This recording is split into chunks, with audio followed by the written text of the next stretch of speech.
신약 개발계의 테슬라라고 불리는 슈레딩거, 대체 무엇을 하는 회사일까요? 빌 게이츠도 슈레딩거에 투자를 했다던데 그만큼 유망한 기술 및 제품을 가지고 있을까요? 슈레딩거의 소프트웨어를 이용하면 신약 개발을 얼마나 빠르게 할 수 있는 것일까요? 이번 영상에서는 슈레딩거에 대한 모든 것을 알아보겠습니다. 본격적으로 시작하기 전에 구독과 좋아요 부탁드립니다. 본 영상은 구독자분들의 요청으로 제작되었습니다. 슈레딩거는 물리학을 기반으로 한 분자의 성질 및 구조를 예측할 수 있는 소프트웨어를 만들고 있는 기업입니다. 일반적으로 저희에게 잘 알려진 분자들인 H2O나 CO2와 같은 작은 분자들의 성질은 거의 다 알려져 있습니다. H2O는 물이니까 상온에서 액체로 존재하고 이산화탄소는 상온에서 기체로 존재하죠. 하지만 다양한 원자들이 몇 겹으로 뭉쳐있는 고분자의 경우는 어떻게 생겼는지조차도 아직 정확히 모릅니다. 그리고 이 구조 및 성질을 예측하는 것을 슈레딩거 소프트웨어가 제공하고 있다고 합니다. 분자식 또는 분자의 3차원 구조를 소프트웨어에 입력하면 성질을 알려주는 것이죠. 예를 들어 고분자가 녹는 온도, 끓는 온도, 표면 장력, 점도 등과 같은 고유한 특징을 알려줍니다. 꿀하고 물을 비교해보면 단순하게 꿀은 끈끈하고 물은 그냥 물인 것처럼 셀 수도 없이 많은 분자들의 특징을 정량적으로 알려준다 합니다. 그리고 이 물질의 특징을 아는 것이 중요한 이유는 바로 신약 개발과 신소재 개발에 이러한 고분자의 고유한 특성을 이용하기 때문이죠. 놀랍게도 저희가 일반적으로 알고 있는 신기술들은 대부분 분자가 가지는 특이한 성질을 처음으로 이용할 줄 알게 된 것입니다. 예를 들어 반도체도 실리콘의 새로운 성질을 찾아내어 사용하고 있는 것이죠. 신약 개발하는 것이 특히 어려운 이유는 약 자체의 구조도 알아야 하지만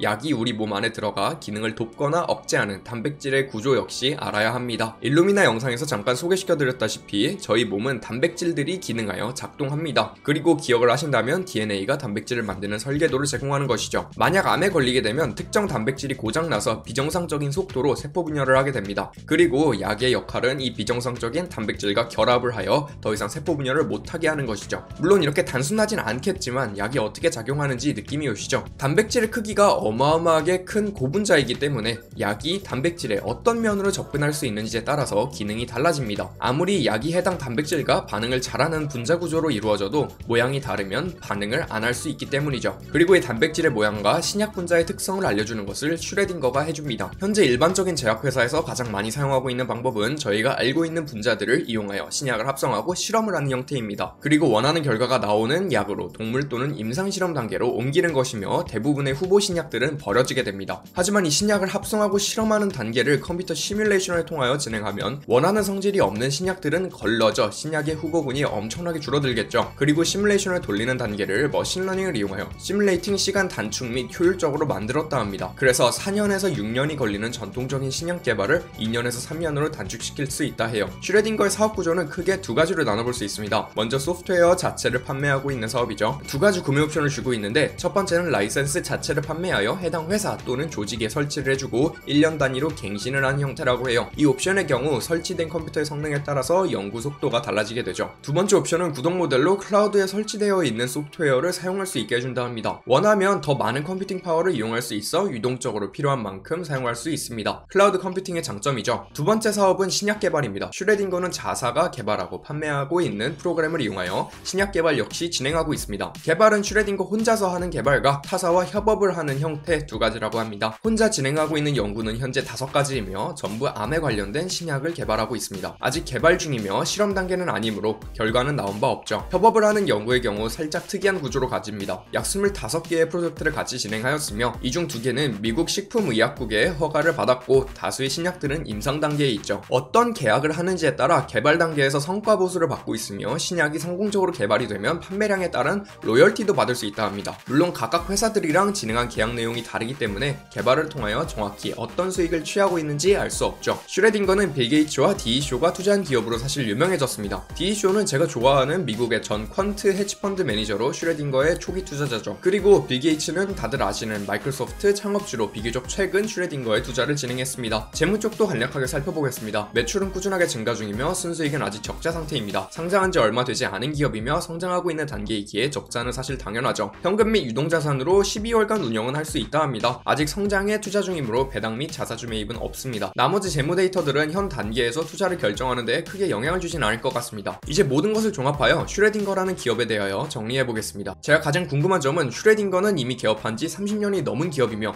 20개의 주요 제약회사에게 소프트웨어를 납품하고 있는 기업입니다. 더불어 재구 재구매율이 96%가 넘을 정도로 소프트웨어에 대한 품질도 인정받고 있는 편이죠. 하지만 실제로 슈레딩거의 소프트웨어를 이용하여 제약회사들이 매출을 큰 폭으로 올렸다면 모든 시스템을 슈레딩거의 제품으로 교체하지 않았을까요? 무언가 슈레딩거 소프트웨어의 비즈니스 모델 또는 제품에 한계가 있다는 뜻인데, 기업은 수익을 창출해야 하는 조직이라는 점에서 보면 애매합니다. 사실 현재 진행하고 있는 주요 사업은 소프트웨어 판매입니다. 신약 관련 매출을 보면 소프트웨어와 3배 가까이 차이 나죠. 따라서 제약회사가 필요한 기능을 판다는 컨셉은 일루미나와 비슷하고, 소프트웨어를 제품으로 판다는 SaaS 측면에서는 세일즈포스와 비슷합니다. 소프트웨어 사업만 보면 비용 대비 돈을 꽤 잘 벌고 있긴 하죠. 하지만 신약 개발 부분을 보면 매출과 비용만 비교해봐도 비용이 더 큽니다. 즉 더 성장을 하기 위하여 돈을 더 쓰는 것이 아닌 사업을 영위하기 위하여 돈을 더 써야 하는 구조인 것이죠. 예를 들어 커피를 한 잔에 1,000원에 팔고 커피콩, 인건비, 컵 등의 원가는 1,200원인 셈이죠. 초기 단계에는 이런 현상이 나타날 수 있으나 2017년도부터 지속적으로 이런 현상을 보여주고 있어 개선이 될 수 있는지 의문이 듭니다. 물론 신약 개발을 성공하여 홈런을 날리면 매출이 날아가긴 하겠죠. 더불어 성장 단계에 있는 회사의 매출 상승률이 20% 정도밖에 안 된다는 점이 사실 의문입니다. 앞서 소개시켜드린 성장하고 있는 기업들인 트윌리오, 인비테, 핀터레스트와 같은 기업들은 연성장률이 50%에 가깝습니다. 20% 성장률이 결코 낮은 수치는 아니지만 현재 가지고 있는 기대감에 비하면 턱없이 부족한 숫자라는 것이죠. 그리고 결론적으로 주가가 너무 비쌉니다. 현재 가격으로 시가총액은 5빌리언 달러, 6조 원 가까이 되는데 매출은 고작 85밀리언, 1,000억 원 정도입니다. 하지만 비슷한 시가총액에 있는 랄프로라는 경우 매출이 6빌리언이며 나머지 비슷한 시가총액에 있는 회사들은 대부분 조 단위 매출을 이미 내고 있습니다. 즉 적게는 10배, 크게는 70배까지도 비싸다고 볼 수 있는 것이죠. 여기서 오해를 하시면 안 되는 점이 일반적으로 매출 또는 EBITDA를 이용하여 기업들을 비교하게 되는데, 슈레딩거는 수익을 내고 있는 기업이 아니기에 이러한 비교는 어렵습니다. 그래서 단순하게 시가총액과 매출로 비교한 것이죠. 확실한 것은 제가 알아본 슈레딩거가 가진 기술들이 진짜라면 신약 개발 구조로 바꿀 만한 파괴력 있는 바이오 플러스 기술 기업의 형태를 가지게 됩니다. 앞서 소개시켜드린 테슬라의 경우는 자동차 플러스 기술 기업의 형태를 가졌던 것처럼 말이죠. 즉 해당 업종을 독점하고 모든 수요를 슈레딩거 혼자서 해결할 수 있다는 것입니다. 더불어 현재 해당 업종에서 슈레딩거가 가장 우월하다고 연간 보고서에 적혀 있으니 테슬라의 자율주행 기술이 앞서 있다는 점과 비슷하긴 하네요. 만약 주가가 이해가 가는 선까지 내려오거나 의미 있는 변화 또는 발전이 보인다면 조금은 투자해볼 만하다고 생각합니다. 구독자 여러분들은 슈레딩거의 미래에 대하여 어떻게 생각하시나요? 구독자 여러분들의 생각과 영상에 대한 질문을 댓글에 남겨주세요.